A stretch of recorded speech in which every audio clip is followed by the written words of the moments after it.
মামলার চক্রবহে অভিষেক বন্দ্যোপাধ্যায় পরপর 3 দিন 3 মামলায় 2 এজেন্সির তলব অভিষেককে। আজ ডিজে হুমকি মামলায় তাকে তলব করা হয়েছে। আমাদের প্রতিনিধি সুপ্রিয় রয়েছেন আমাদের সঙ্গে, আমি সুপ্রিয়র কাছে সরাসরি চলে যাব। সুপ্রিয়, কি জানা যাচ্ছে অভিষেক বন্দ্যোপাধ্যায় ঠিক কটা নাগাদ তিনি যেতে পারেন আজ ভবানী ভবনে? দেখো, গত শুক্রবার অভিষেক বন্দ্যোপাধ্যায়কে কালীঘাটের বাড়িতে এসে সিআইডির তরফ থেকে এই ডিজে হুমকির মামলাতে যে নোটিশ দেওয়া হয়েছিল, সেই নোটিশ অনুযায়ী যেটা আমরা সিআইডি সূত্রে জানতে পারছি, আজ তাকে বেলা 12টার সময় ভবানী ভবনে সিআইডির দপ্তরে তলব করা হয়েছে। এবং সেক্ষেত্রে আমরা যেটা জানতে পারছি, তিনি 11:30টার পরেই সম্ভাব্য নির্দিষ্ট সময়ে ভবানী ভবনে পৌঁছানোর জন্য তার বাড়ি থেকে রওনা হতে পারেন। এবং সেক্ষেত্রে তিনি আজকে জিজ্ঞাসাবাদের মুখোমুখি হলে তদন্তকারীরা কিন্তু মূলত এই যে মন্তব্য, তিনি নির্বাচনী প্রচার পর্ব চলাকালীন একটি জনসভার ভাষণে তিনি বলেছিলেন যে 4 তারিখ ডিজে বাজবে নির্বাচনের ফল প্রকাশের পর। আর এই যে তার মন্তব্য, শুধুমাত্র একটি জনসভা থেকে নয়, আরও বেশ কয়েকটি 2 থেকে 3 জায়গাতে যে নির্বাচনী ভাষণ, সেই সমস্ত ভাষণে তিনি এই ধরনের মন্তব্য করেছিলেন। তো সেই সমস্ত যে মন্তব্য বা এই যে ভাষণের যে ভিডিও ফুটেজ, সেগুলো ইতিমধ্যেই সিআইডি তদন্তকারীরা সংগ্রহ করেছেন, সেগুলোকে বিশ্লেষণ করে দেখা হচ্ছে। এবং এই বিশ্লেষণের মধ্যে দিয়ে মূলত কিন্তু তদন্তকারীরা আজকে জিজ্ঞাসাবাদের আগে তারা যেটা স্পষ্ট হতে চাইছেন যে তার বলার ভঙ্গিমা কী ছিল, এই যে মন্তব্য তিনি করেছিলেন, কী ভঙ্গিমায় বলেছিলেন, কী উদ্দেশ্যে তিনি বলেছিলেন এবং তার বডি ল্যাঙ্গুয়েজ কী ছিল, সেই বিষয়গুলো কিন্তু তারা বিচার বিশ্লেষণ ইতিমধ্যেই করেছেন। এবং তিনি আজকে হাজিরা দিলে তাকে কিন্তু সেই বিষয়গুলোর উপরে সেই বিষয়কে সামনে রেখেই জিজ্ঞাসাবাদ করা হবে। তার কারণ যে মামলা ইতিমধ্যেই ভবানী ভবনে তাকে জিজ্ঞাসাবাদ করা হবে। সুপ্রিয়, তোমাকে ধন্যবাদ। একবার শোনাই আপনাদের নির্বাচনী প্রচারে গিয়ে অভিষেক বন্দ্যোপাধ্যায় তিনি ঠিক কি বলেছিলেন, শুনুন একবার।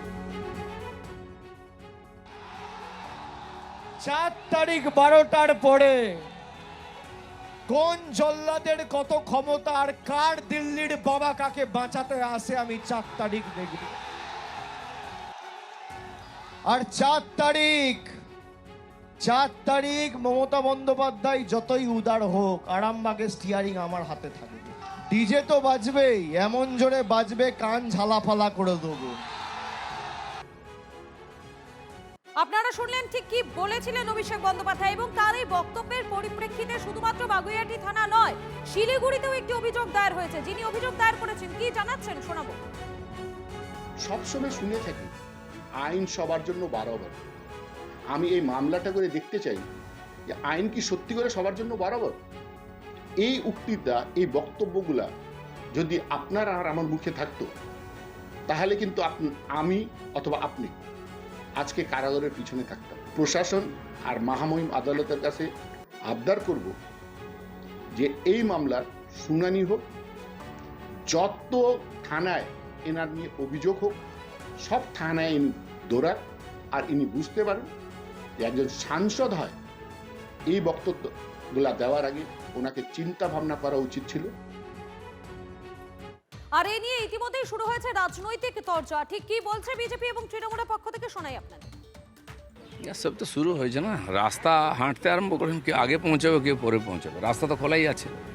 এতদিন লোকে ভয়ে কমপ্লেন করতো না, এখন কমপ্লেন আসছে, আর অনেক কমপ্লেন আসবে।